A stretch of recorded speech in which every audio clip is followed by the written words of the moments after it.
one of my mates shot me a message yesterday. Said, make a video about what's going on in Syria. And I'm like, well, no. I don't know what's going on the ground. I don't think anyone does. Over the last couple of days, though, things have become a little bit clearer. This moment in time, my mate George Galloway is probably the best analyst of what's in store.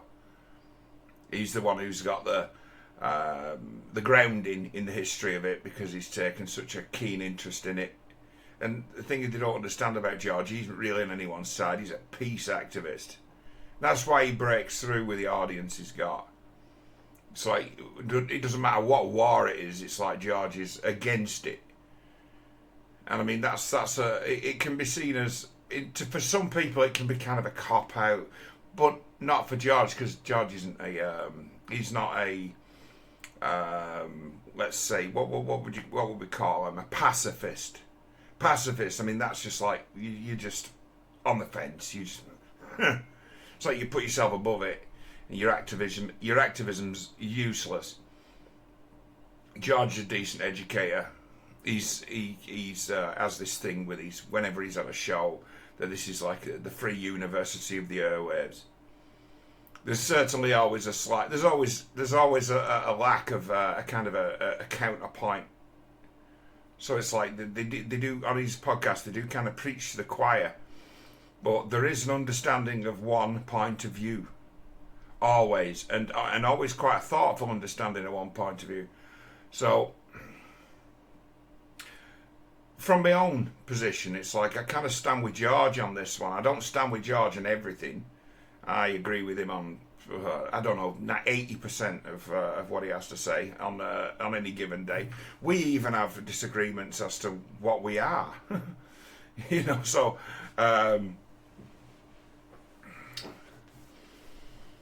He sees it absolutely square right. I can't go against George as to say, like, as bad as Assad has been. I remember making a video myself where everyone disagreed with me. Where it was, I made a video years ago called Assad Must Go. And, the hate I got. Where it was like, this guy's weak.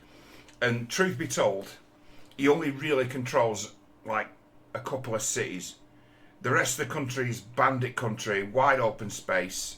And this was at the time as to where civil war and ISIS were a problem. And it's like, as long as he doesn't control the countryside, he's always going to have this problem of rebels, of people setting up the place as a base camp. It's like this is always going to be the case as long as that the government only control the cities and are only able to, in essence, project violence out into the countryside. Spent a lot of time, mate. It's like something I do, and it's been a feature since it came out as to for my old job where I used to drive around. That Google Earth. It's been around for a long time, Google Earth.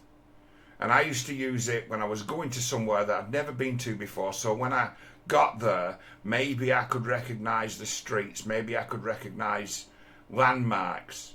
So I used to get the street view on and have a look round saying, okay, there's a landmark, right, I'll look out for that. Because everyone in the world knows that sat-navs are not very reliable things. And if that's all you've got, you're screwed. So you always needed a backup plan. So you need Google Earth. I've looked at the world from space. Every part of it. And just even to this day, can sit there for hours looking at it. And you look at a country like Syria. And it's like, this isn't a country like me or you would understand a country being from Britain or from America or even from Europe. It's like these are city-states. These are just ancient city-states. And there's a border been drawn. And that border been drawn quite recently. But once upon a time, they were all just city-states within the greater sort of Ottoman Empire. That's what the place was. And lines have been drawn on maps, and we've got a country called Syria. And it's like, you'd have to be an hell of a strong government and military to in essence, control all that territory. It is wide open spaces. It is all desert practically. And it's a matter of Assad, when it became clear a few years ago that Assad really only controlled Damascus. They lost Aleppo, you know, in the civil war they lost. He only controlled Damascus, and I was like, you've got to get rid of this guy. He's weak. Assad is weak, and his influence sort of ends at the Damascus city limits, and then all he can do from there is project violence. And it's like, I don't think these guys who live out in the little settlements or out in the wide open spaces, I don't think they get food stamps, and I don't think they get housing benefit. I don't think they get universal credit. I don't think they get the bins emptied, and I don't think the government provide them with any street lighting. So it's a country that, when they speak of a country, it's like, well, it's not really a country. It's a few ancient cities in strategically important locations that have always been strategically important locations. So when you hear of rebels, you see, that's the thing. It's like the place was so unoccupied that Iran could just drive right through it and no one could stop them. They had, in essence, the ability to just drive to Lebanon and resupply Hezbollah, because Syria was a dangerously weak country and had a dangerously weak government. And it's like, you only need a situation to rise up as to where the army refuses to fight, and this place could just be overrun. And it's been like that for so many years. It's there, it's wide open. There was a civil war fought over that place for a long time, and a feature of that civil war that's been going on in Syria was a serious lack of reporting. A serious lack of reporting. We didn't hear anything other than what CNN might be telling us about this war. There was no people on the ground. There was very few journalists who were willing to take the chance. It's like ISIS when they started chopping the heads off, cutting the heads off people, journalists. Suddenly these war correspondents all completely lost the battle, and we were completely in the dark as the West as to what was going on in Syria. Who the sides were. Who was funding who. We didn't know. So it's like, okay, there's an interest, right? Because Assad can't do anything about the Iranians just trespassing endlessly. They can't do anything about it. They're not strong enough to resist it. So they have to let it go. They have to just let it happen. And it's like Assad, weak, doesn't control the territory. It's just an open season. And it's been like that now for 20 years. But it's not that Assad is the puppet of Iran. It's that Assad can't do anything to stop them. And they, in essence, keep him sweet. So if you understand that it's kind of it's a Silk Road, isn't it? It's a passage. It's a passage that allows smuggling of all kinds of gear from Iran to Hezbollah. And weak. That's the thing to understand about it. Weak. I made that video years ago saying Assad must go, right? Because I recognised just how weak he was. It's like he's got to go, and some kind of arrangement's got to be made here as to who really controls this territory. And I'm like, if somebody else comes along, it's like maybe they can use modern technology. Maybe they can do a better job of controlling the territory and knowing what gets passed through that wide open space. You're talking today about Assad's dungeons, full of all these political prisoners, and it's like, well, what do you expect? They've been fighting quite a bit of civil war. What do you expect?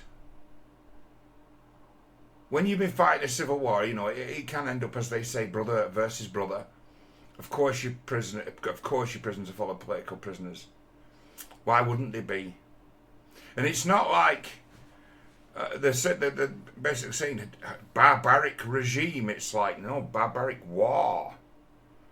It's like they were at war with ISIS in that civil war.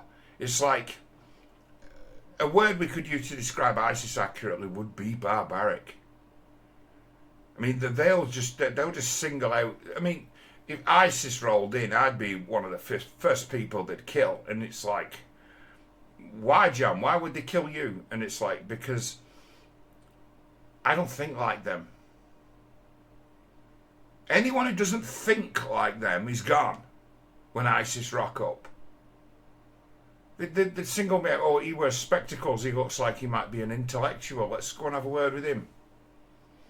And if I couldn't answer the questions that they put me to in a way that was satisfactory to them, or I seemed a little bit too clever, I'd be getting my head chopped. I'd be getting hung. One of the first ones to go. For being different, one way or another. They don't mess about. The ISIS guys, the fundamentals, they do not mess about. There is a case to be made, whereas there's people who are celebrating, oh, Assad's gone down. It's like, right, and under Assad, right, there was a level of protection for minorities. He himself was a minority, wasn't he? Isn't he an Alawite? So he's a minority. They were a government led by a minority. He's an Alawite. There's not so many Alawites around. But at the same time, they had protections for all the different sects. I mean, I don't care so much about religion. I always think it's always about it's always about division. It's always really about power. It's always about individuals. It's always about personalities.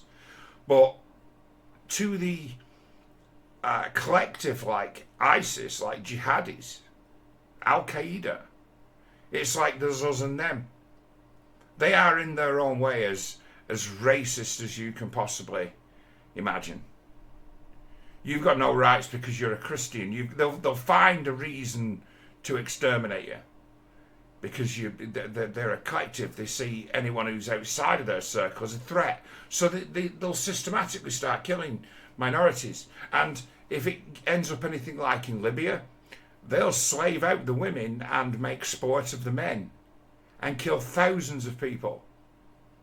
To basically, human beings are a strange animal in that if you make examples of a few in like very bloodthirsty terms, the rest of them tend to draw the line. It's like, we're only Britain, we're only it'll be about 800 years on from people being publicly hung, drawn and quartered and their body parts being sent to the four corners of the country.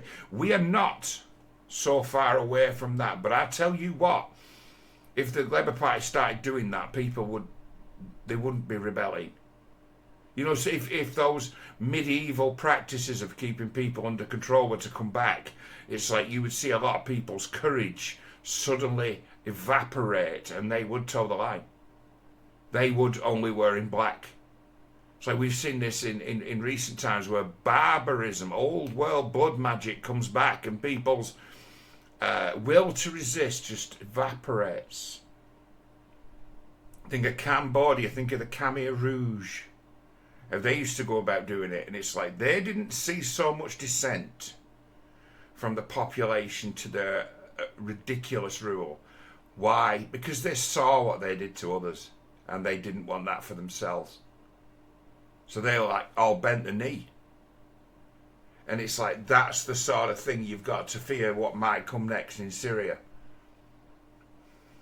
The first whiff of dissent, the first inkling as to where they get it in their heads that, oh, the Christian minority might are planning to do something about us, or are spies. They're communicating with the Jews. And it would only take for a kind of rumour to get around that might be the case, and suddenly those people are getting driven away in trucks. It's like, that's what you can expect to see when jihadis take over your country. And it's like the saying that, I mean, the leader of this, that's why I'm saying ISIS, because the guy who's the leader was, you know, second in command of ISIS in Syria. So it's like, we've got a political class now, Biden down, Starmer, a lot of them who are saying, oh, we'll have to wait and see as to whether these are progressive jihadis who will look after my... And it's like, are you for real? What are you trying to sell us? I mean, there's a thing, isn't there, where we get to talking about Damascus. What's really... Damascus is really most famous for St. Paul. St. Paul was a killer, but St. Paul was a killer who worked for the government ostensibly, so it was all right when he killed St. Stephen or had him stoned to death. It was okay when he did that. He didn't get hung for it. He was working for the government when he did it. He was a bad guy. St. Paul was like a fed. He was a cop. And he had blood on his hands, but he wasn't being punished for it. And then suddenly he was on the road to Damascus, thrown from his horse. Has a vision. Hears words. He's very sick. He probably were an epileptic or something like that. Epileptic people tend to have visions like that. Some people who are epileptic actually enjoy the visions they have. They feel them coming on and they're like, oh, I like this. This is actually, they actually like it. You get that with schizophrenics too, who go into like hypermania. They quite enjoy it. The experience of it. They're related. They think it's great. They actually enjoy it. Well, St. Paul, when he arrived in Damascus and saw medical assistance because he'd had a kind of seizure and he'd had a hell of a fright, found charity from the Christians. Nobody else were willing to help him, but the Christians were willing to help him. It's like, he gets there and it's like, oh, that Fed the Romans have sent to kick our ass and start a reign of terror to come and fuck up the Christians, because that's what he'd been sent there to do. Gets there, a changed man, and makes friends with the Christians and becomes no longer Saul, becomes Paul, the man who founded the Catholic Church, the man who founded Christianity. Paul, a big deal. It's like, are we to believe that this new guy, former ISIS, as himself, like St. Paul, on the road to Damascus, had this religious experience that's completely changed his outlook? Paul was a really wise man. He was like multilingual and extremely well educated as you could be at the time. Let's not be wrong about it. It's like the Romans were an advanced society with good education. Paul of Tarsus was a very, very smart man, which is why he was able to rise so to such a height within the empire. It was a big deal. Are we to believe the same things happened to this leader of ISIS? And my answer to that is no, because he has got an army at his back. And if he was somehow to turn and become this pragmatic, understanding person who now understands God and understands man and is, in essence, in some regards, a figure of understanding and mercy. If he was to become that guy, what do you think his own guys would do to him? Who, let's have it right, they're in it for... they're not in it for glory, they're in it for loot. They're in it for, yeah, praise be to Allah and the like, but it's like, god damn, if you look at Islam, it's like, Allah doesn't look down kindly on head chopping. It's like they're they took the notion of, I've talked about it in recent times, the notion of the woke right. It's like, what do you think Islamic fundamentalism is? Because it's like the teachings of Islam, they're big on the rule of law. They're big on Allah being a God that's always watching you, judging you. They're big on that, and it's like these guys give themselves a pass. These guys are going round, they're tradcasting, aren't they? They're actually killers, they're actually thugs. They're in it because they enjoy it. They're in it because they're in an adventure, and they want loot, and they want money. They want to do what they want to do, and it's like, by the time you get to where they are, it's like, what have you come to enjoy? It's like, I use the word again as, I remember the first time I ever used this word. It lost me about 300 subscribers. I'll use the word again. Derlewanga. The worst of the worst SS auxiliary troops that we use just for ethnic cleansing and brutalising civilians, farmers, mass extermination. And they were experimenting on people, they were mass rapists, they were throwing children in fires, they were the worst of the worst. They were the worst guys on a battlefield in the Second World War, with absolutely no restraint whatsoever, and were guys who'd been released from prisons and lunatic asylums and thrown into the army. They were a punishment battalion made up of criminals and nutcases, led by a psychopath paedophile. What's your job? Your job is just to kill the entire peasant population of Belarus. And they did. They killed hundreds of thousands of people, those battalions. Some people used to say that the Holocaust didn't happen. I says, didn't it? You ever heard of these guys? It's like they were let loose during the Warsaw Uprising. Did whatever they wanted. You ever heard of these guys? You ever heard of this guy who commanded them? And it's like, no, it's like the Holocaust deniers don't like to talk about the Derlewangas. That's why I got so many people actually lost a load of subscribers. I'm like, well, I'm glad you guys have fucked off. I didn't realise I had people who were just completely numb, so ideological that they can't face horror.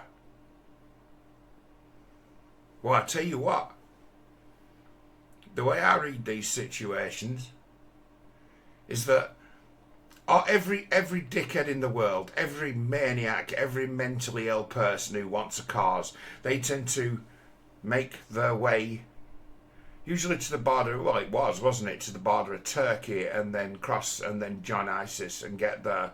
And ISIS be guys who were into drugs, guys who were into drink, guys who were into whores, guys who were into, and that they be what make up ISIS. There's nothing Islamic about them, and everything barbaric. You're telling me that those guys that haven't been killed over the last few years have somehow become good Muslim choir boys? No fucking way. They're head choppers, they're rapers, they're robbers. That's who they are. They are psychopaths. And they've taken Syria. So now they've got access to a civilian population that they can tax and brutalise for sport if they want to. That's the way things have ended up in Libya. That's the way things have ended up in Iraq. Certain parts of it. ISIS. Do you know who these people are? And our politicians have decided that they're the good guys. Like they decided they were the good guys when they toppled Gaddafi. Oh, these are the good guys.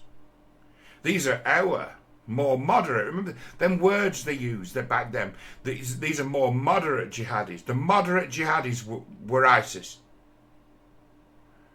They went on a reign of terror when there was no one to stop them. These words we're hearing again, moderate jihadis, them more progressive jihadis, were being sold exactly the same lie as when the last time the CIA orchestrated a coup of a kind using local forces,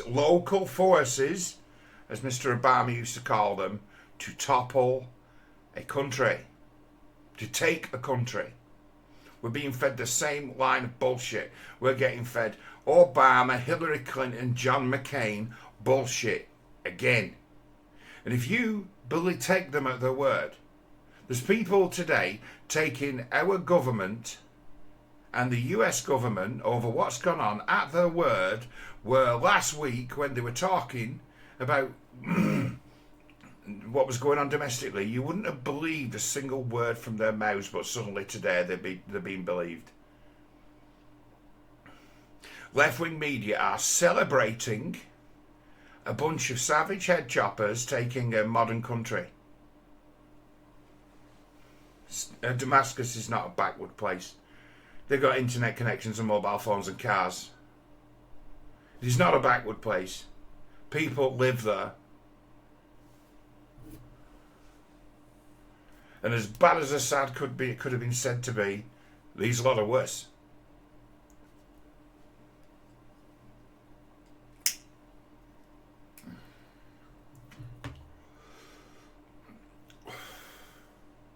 But hey, the moderate jihadis, the progressive jihadis,